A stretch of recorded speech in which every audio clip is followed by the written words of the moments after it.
एक मिनट भाई दा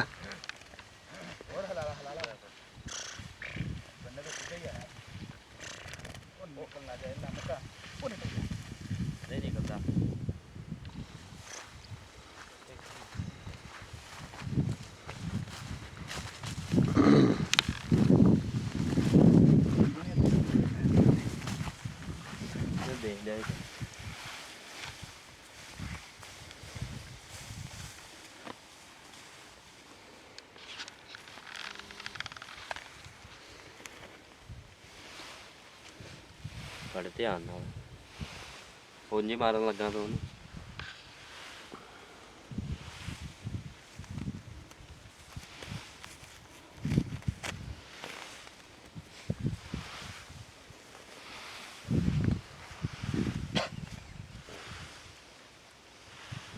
कर ला मैं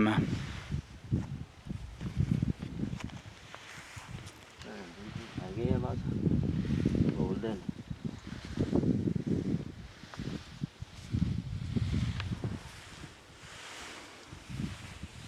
तो जी दोस्तों साड़ी वीडियो अगर आप लोगों ने अच्छी लगी है तो कमेंट्स करके ज़रूर दसिया जे और लाइक ज़रूर करा करो यार। लाइक का कोई नुकसान नहीं है ਤੁਹਾਡਾ एक हल्के जे टच नाल यार लाइक हो जाता ਉਹਦੇ ਨਾਲ ਸਾਡੀ ਹੌਸਲਾ ਅਫਜ਼ਾਈ ਹੋ ਜਾਂਦੀ। देखो इन्नी मेहनत ਨਾਲ ਅਸੀਂ ਬਟੇਰਿਆਂ ਦੀ ਵੀਡੀਓ ਬਣਾਣੀ ਤੇ ਇੰਨਾ ਸਿਆਪਾ ਕਰਨਾ ਤੇ ਤੁਸੀਂ ਯਾਰ ਸਾਡੇ ਵਾਸਤੇ ਇੱਕ ਲਾइक नहीं कर सकते यार।